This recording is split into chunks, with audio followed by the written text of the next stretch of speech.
আসসালামু আলাইকুম ওয়া রাহমাতুল্লাহি ওয়া বারাকাতুহু নাহমাদুহু ওয়া নুসাল্লি আলা রাসূলিহিল কারীম قال الله عز وجل في القرآن العظيم أعوذ بالله من الشيطان الرجيم بسم الله الرحمن الرحيم لن ينال الله لحومها ولا دماؤها ولكن يناله التقوى منكم كذلك سخرها لكم لتكبروا الله على ما هداكم وبشر المحسنين صدق الله المولانا العظيم وصدق رسوله النبي الكريم সুপ্রিয় দর্শক মণ্ডলী, মহান আল্লাহ তাআলা শুকরিয়া আদায় করে আজকের সুন্দর আয়োজন আমরা শুরু করতে যাচ্ছি।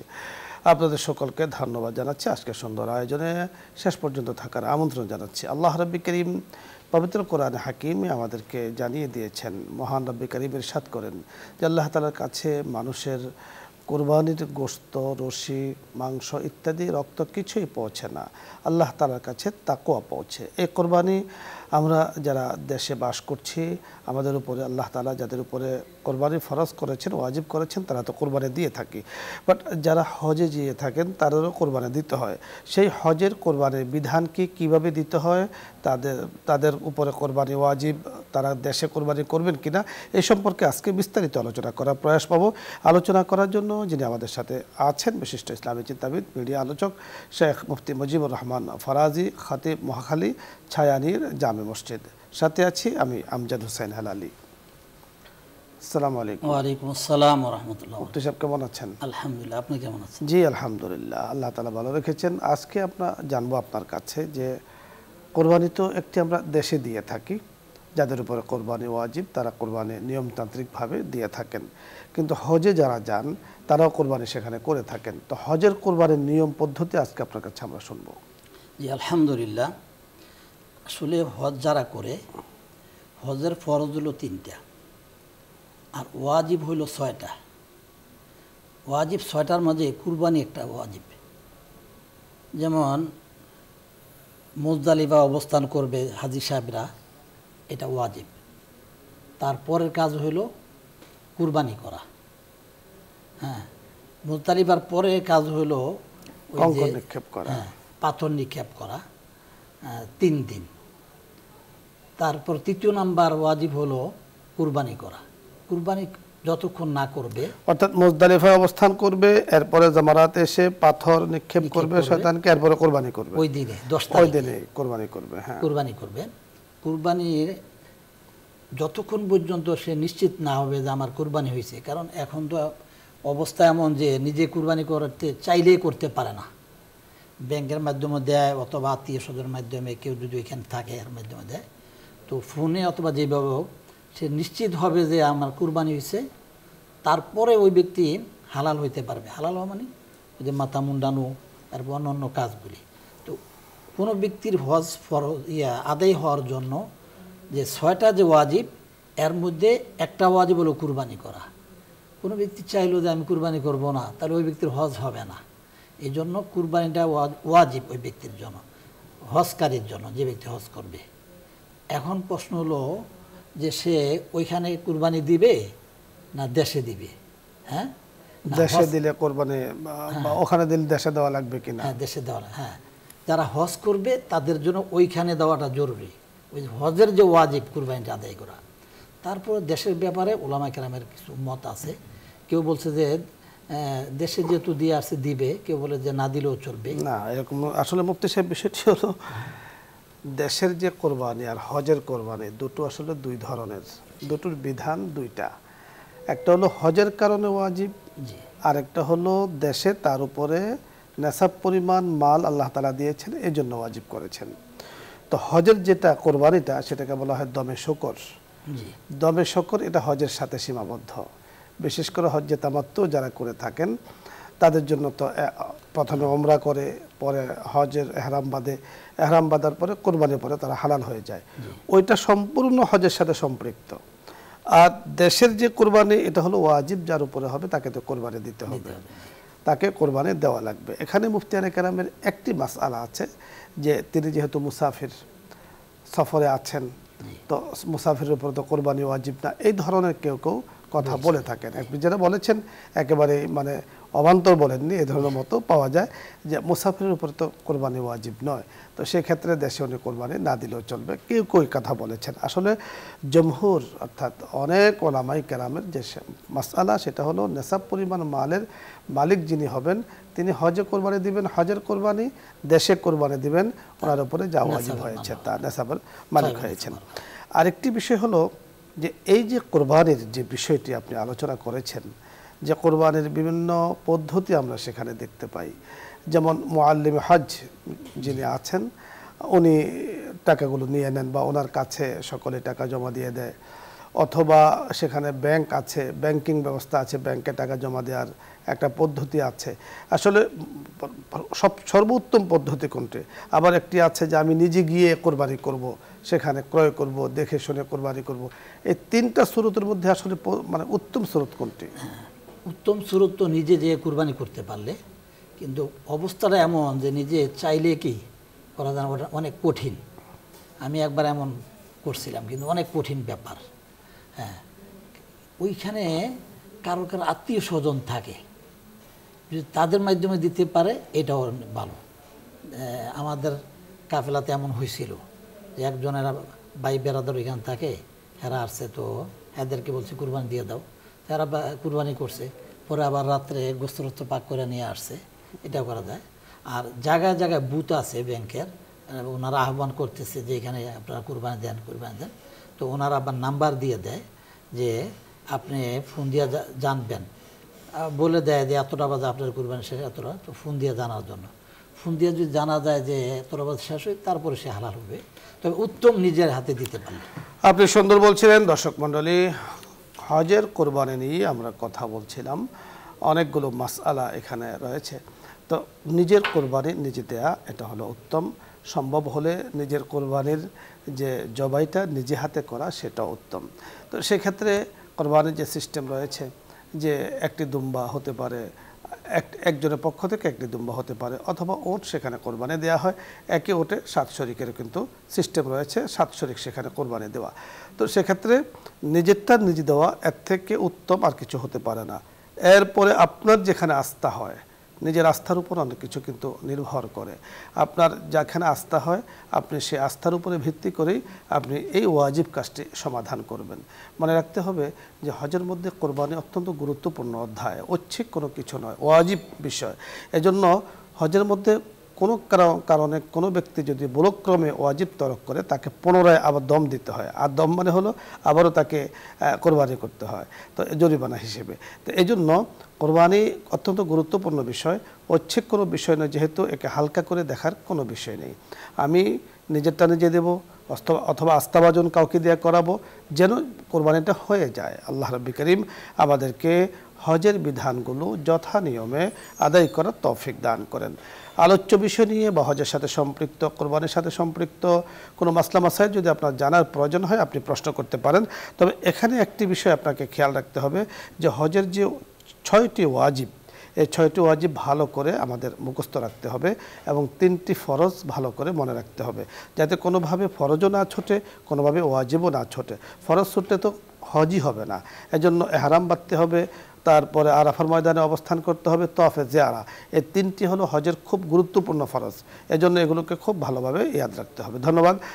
জি, আসসালামু আলাইকুম রহমতুল্লাহ। দর্শক যিনি অপেক্ষায় আছেন প্রশ্ন নিয়ে, আপনি পরিচয় বলে প্রশ্ন করুন। আসসালামু আলাইকুম রাহমাতুল্লাহ। আসসালামু আলাইকুম। ওয়ালাইকুম আসসালাম রহমতুল্লাহ। হুজুর, আমি পরিচয় দিব না, প্রশ্ন করুন। সন্তান নিয়ে আমি একটু কথা বলবো। হুজুর, আমার বড় ছেলে হাত হয়েছে আজকে 3 বছর ধরে, মানে হাত হয়ে গেছে। মালানা 1 বছর পড়ছে, 2 বছর ধরে মানে মাদ্রাসা ভর্তি করে আইসে করে। এই তো মনে করেন বাসু আছে যে মাদ্রাসা ভর্তি হয়েছে, সেখানে বাসা আসে যে পড়ব বলতে আসলাম। এই মাদ্রাসা ছাত্র কম, এরা বলছে যে অন্য মাদ্রাসা তোমার ট্রান্সফার করি, তুমি মাদ্রাসায় পড়ো, সে দূরে যে পড়বো না। কারণ সেই জন্য বাপ প্রতি মানে ঝগড়া লাগছে, তো তুমি যদি না লেখাপড়া করো তুমি আমার ঘরে চলে যাও। তোর আমার ছেলে চলে গেছে, কিন্তু এখন কই আছে আমি জানি না। চাকরি করে খাইব, লেখাপড়া করবো না, চাকরি করে খাম। জি, আমরা বুঝতে পেরেছি আপনার কথাগুলো, আমরা বুঝতে পেরেছি, কোনো মাসআলা নয়। তবে আপনি যে বিষয়টি জানতে চেয়েছেন, তাকে আপনি পড়াশোনা করতে দিয়েছেন, সে পড়াশোনা করছে না। আসলে ছেলে মেয়ে যখন বড় হয়ে যায়, ওদের রুচি, ওদের খেয়াল, ওদের চিন্তা ফিকিরকে মূল্যায়ন করা উচিত। এমন কোনো কাজ ওদের উপরে চাপিয়ে দেওয়া উচিত নয় যা তারা প্রেশার মনে করে, এবং অল্প বয়স যে কোনো সিদ্ধান্ত নিতে তারা দ্বিধা করে না, চিন্তা করে না, আগ পিছ চিন্তা করে না। তো সে হিসেবে আপনি এখন মা হিসেবে তো কান্নাকাটি করতেই পারেন। আপনি কান্নাকাটি করছেন যে ছেলেকে বাবা ধমক দিয়েছে, সে ঘর থেকে বের হয়ে গিয়েছে। তা আমরা যতটুকু বুঝি যে আপনি আল্লাহ তাআলার কাছে দোয়া করতে থাকুন, আল্লাহ তাআলা যেন আপনার সন্তানকে আপনার কাছে ফিরিয়ে দেন। যেহেতু সে রাগ করে ইচ্ছা করে গিয়েছে, তাকে কেউ নেই, তো আমার মনে হয় যে সে আছে, তার নিজ দায়িত্বে সে আছে, কোনো কাজ কামে ব্যস্ত আছে, হয়তো এক সময় সে চলে আসবে। আর অত ঘাবড়ানোর কারণে, যেহেতু ছেলে একবার ছোট না, হাফেজ হয়েছে, কিতাবাদি পড়ছে। জি জি, পরবর্তী দর্শক, আসসালামু আলাইকুম ওয়া রাহমাতুল্লাহ। ওয়ালাইকুম আসসালাম। আপনি প্রশ্ন করুন। জি, ওই প্রশ্ন তো হচ্ছে না। পরের দর্শক, আসসালামু আলাইকুম ওয়া রাহমাতুল্লাহ। হ্যালো, আসসালামু আলাইকুম। ওয়ালাইকুম সালাম। লাইনটা দেন না প্লিজ। জি, প্রশ্ন করুন। প্রশ্ন তো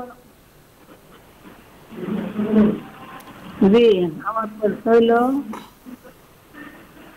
আমি তো আমার ছেলে রাখছি আমার পক্ষ থেকে, এখন আমার কি আবার কুরবানি দিতে হবে? আমরা বুঝতে পারিনি, আরেকবার বলুন। টিভির ভলিউম কমিয়ে কথা বলুন। প্রশ্ন, কুরবানি আমার ছেলে দেয়, হ্যাঁ, তো তারপরে আমার কি আবার আমার পক্ষ থেকে কুরবানি দিতে হবে?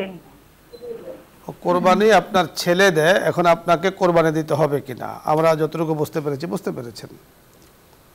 ওনার উপর যদি ওয়াজিব হয়, ওনার যদি এবিলিটি থাকে, সম্পদ থাকে, তাহলে উনি দিতে হবে, যেহেতু ছেলের সাথে একসাথে নাই, বোঝা গেছে আর কি। আর যদি সে একসাথে থাকে, ওনারও সম্পদ থাকে, ছেলের উচিত ওনার পক্ষ থেকে দিয়ে দেওয়া। হ্যাঁ, বিষয়টি হলো কোরবানি আপনার উপর ওয়াজিব, আপনার কোরবানি আপনাকেই দিতে হবে। এখন আপনার পক্ষ থেকে যদি আপনার ছেলে দিয়ে দেয়, অর্থাৎ ছেলে আপনার পক্ষ থেকে দিয়ে দিয়েছে আর আপনাদের একান্নভুক্ত সংসার, সেক্ষেত্রে তো কোনো সমস্যা নেই। মনে রাখতে হবে ছেলে কোরবানি দিচ্ছে কিনা সেটাকে আপনাকে খবর নিতে হবে। যেহেতু ওয়াজিব আপনার উপরে, দায়িত্ব আপনার, এই জন্য খবর নেওয়ার দায়িত্ব কিন্তু আপনার। পরের দর্শক, আসসালামু আলাইকুম ওয়া রাহমাতুল্লাহ।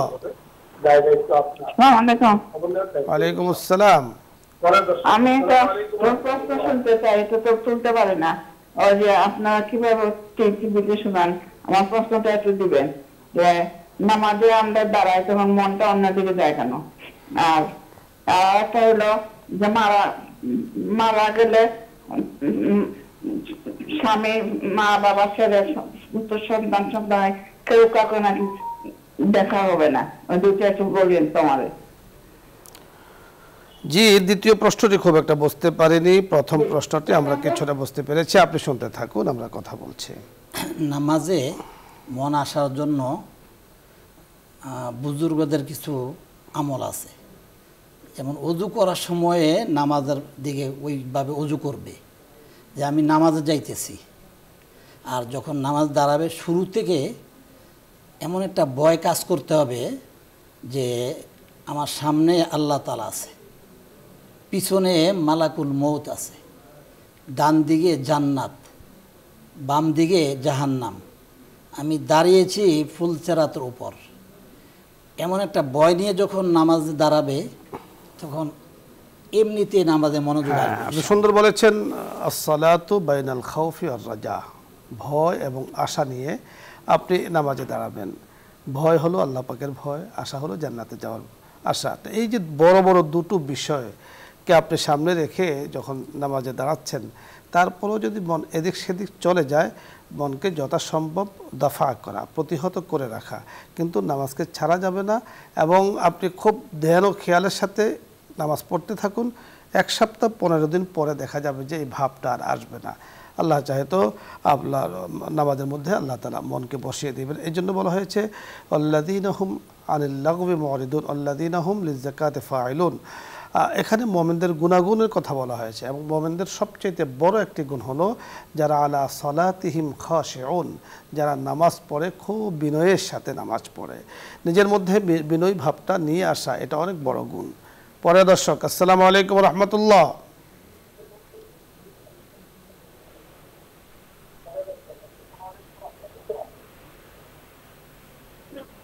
দর্শক শুনতে পেয়েছেন? প্রশ্ন করুন।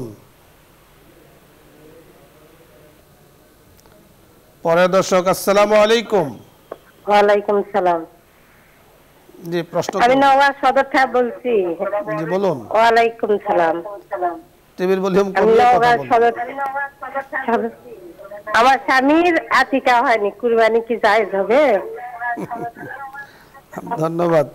খুবই খুবই গুরুত্বপূর্ণ, খুবই সুন্দর একটি বিষয় আপনি জানতে চেয়েছেন।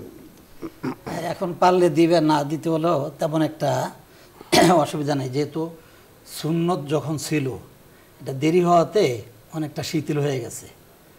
যদি সম্ভব হয় দিবে, আর না দিলে তেমন কোনো ক্ষতি করে না। স্বামীর আকিকা হয়নি, এখন কোরবানি দেয়া যাবে কিনা?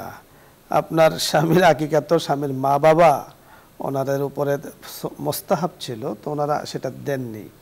তো হয়তোবা উনি দিয়েছেন, উনি বলতে পারছেন না, অথবা দেননি, দুটোই হতে পারে। তো এর সাথে কোরবানির কোনো সম্পর্ক নাই। আপনি খুব পরিষ্কার করে শুনুন যে আকিকার সাথে কোরবানির কোনো সম্পর্ক নেই। আকিকা 12 বছর পর্যন্ত দেয়ার প্রয়োজন থাকে, পরবর্তীতে আর দেয়ার তেমন একটা প্রয়োজন হয় না। দিলে ভালো, না দিলেও সমস্যা নেই। কোরবানি ওয়াজিব হলে তো দিতেই হবে, আপনার স্বামীর উপরে, আপনার উপরে। কোরবানি যদি ওয়াজিব হয় দিতেই হবে, এখানে কোনো ছাড় নেই। আশা করছি আপনি বুঝতে পেরেছেন। পরের দর্শক, আসসালামু আলাইকুম ওয়া রাহমাতুল্লাহ। আসসালামু আলাইকুম। আমার প্রশ্নটার জবাব আপনাকে কালকে দিবেন।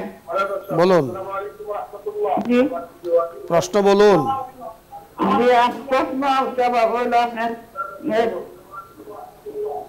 নামাজে বসলেন, মনটা অন্যদিকে যায় কেন? মনটা অন্যদিকে চলে যায়, বুঝছেন? জি ধন্যবাদ।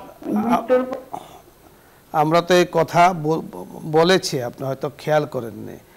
নামাজের মধ্যে দাঁড়ালে মন অন্যদিকে যায় কেন? কেন আসলে কোনো উত্তর নেই। মন, যার মন যায় উনি বলতে পারবেন ওনার মন কেন যায়। তো সাধারণত কেন যায় সেটা আমরা আলোচনা করতে পারি। এখন এক ব্যবসায়ী, ওনার মন ব্যবসার দিকে চলে যান। এক গৃহিণী, ওনার মন গৃহের দিকে চলে যায়। কৃষকের মন কৃষির দিকে যায়। চাকরিজীবীর মন চাকরির দিকে যায়। সেটা উনি ভালো বলতে পারবেন যে ওনার মন কেন যায়। নিশ্চয়ই ওই দিকে সম্পর্ক আছে, তাই যায়। সাধারণ যে বিষয়টি সেটা হলো যে মনকে যথাযথভাবে প্রতিহত করা, যাতে অন্যদিকে যায় না যায়। আর যাওয়ার কারণ হলো বেখেয়ালি নামাজ পড়া। অজুকে যথাযথভাবে যখন আপনি করবেন এবং খুব মহাব্বতের সাথে আপনি মসজিদে প্রবেশ করবেন, জায়নামাজে দাঁড়াবেন, তখন দেখা যাবে আল্লাহ চাহে তো মনটা বসে যাবে। অনেক সময় দেখা যায় যে বাহিরের মনটা উদাসীন হওয়ার কারণ হলো যে আমাদের ওই খাশে, খুজু এবং খুশু, যেটা বিনয় এবং একগ্রতা, সেটা কম থাকার কারণও অনেক সময় মনটা বাহিরে চলে যাওয়ার সম্ভাবনা আছে। এছাড়াও আরও কারণ থাকতে পারে। মুফতি সাহেব, ধন্যবাদ আপনাকে। দর্শক মণ্ডলী, আপনাদের সকলকে ধন্যবাদ জানাচ্ছি। আজকের সুন্দর আয়োজনে শরীক হয়েছেন। জাযাকুমুল্লাহু আহসানাল জাযা। এখন দোয়া হবে, দুরূদ ইস্তিগফার পাঠ করি। আল্লাহুম্মা সাল্লি আলা সাইয়্যিদিনা ওয়া নাবিয়্যিনা ওয়া শাফিঈনা ওয়া হাবিবিনা মাওলানা মুহাম্মদ সাল্লাল্লাহু আলাইহি ওয়া আলা আলিহি ওয়া আসহাবিহি ওয়া বারাকা ওয়া সাল্লাম। আস্তাগফিরুল্লাহ রাব্বি মিন কুল্লি যামবিন ওয়া আতুবু ইলাইহি লা হাওলা ওয়া লা কুওয়াতা ইল্লা বিল্লাহিল আলিয়্যিল আযীম। আলহামদুলিল্লাহি রাব্বিল আলামিন والصلاة والسلام على خير الأنبياء والمرسلين وخاتم النبيين وعلى آله وأصحابه أجمعين. ربنا ظلمنا أنفسنا وإن لم تغفر لنا وترحمنا لنكونن من الخاسرين. آمين. رب اجعلني مقيم الصلاة ومن ذريتي ربنا وتقبل دعاء. آمين. يا الله يا رحمن يا رحيم يا كريم يا راحم المساكين. مولاي كريم মেহেরবানি করে আমরা যারা হাত তুলেছে সংখ্যায় কতজন আপনি ছাড়া আর কেউ জানেন না। ইয়া আল্লাহ, মেহেরবানি করে আমাদের সকলকে আপনি মাফ করে দেন। আমিন। ইয়া আল্লাহ, বসুন্ধরার ভেতরে বাহিরে যারা যেখান থেকে হাত তুলেছেন, দেশের বাহিরে দেশের ভেতরে যারা যেখান থেকে হাত তুলেছেন, সকলকে আপনি মাফ করে দেন। আমিন। মাওলাই করিম, আপনার রহমত অনেক বড়, আপনার নিয়ামত বেহাদ, অসংখ্য অগণিত নিয়ামত আপনি দান করেছেন। আমরা নিয়ামতগুলো গুনতে চাইলেও আমাদের পক্ষে সম্ভব নয়। এত দয়াবান, এত মেহেরবান, মেহেরবানি করে আমাদেরকে আপনি মাসুম বানিয়ে দেন।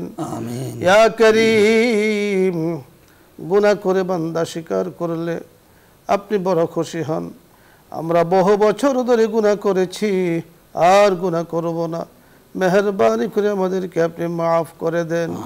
বাদশাহ হাজর में मारा दरगुजार, मा गुनाहगारे में तो मर्ज़गार, सालेहा दर बंदा सिया गश्तम, आखिरत करदा फशीमा गश्तम, बहर अल्ताफ़े तो फे पाया बवाद, न उम्मीद रहमत शैता बवाद।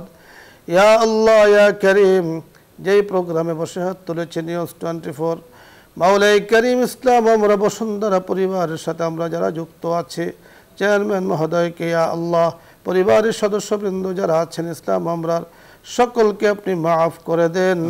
উম্মতে মুসলিমাকে আপনি মাফ করে দেন। রিজিকগুলোকে আপনি মাওলাই করিম বরকতময় করে দেন। হায়াতকে বরকতময় করে দেন। সময়কে বরকতময় করে দেন। দুনিয়াবি পরকালীন বালা মুসিবত থেকে আপনি হেফাজত করেন। আমিন। বিহরমতে সাইয়্যিদুল মুরসালিন, আলহামদুলিল্লাহি রাব্বিল আলামিন।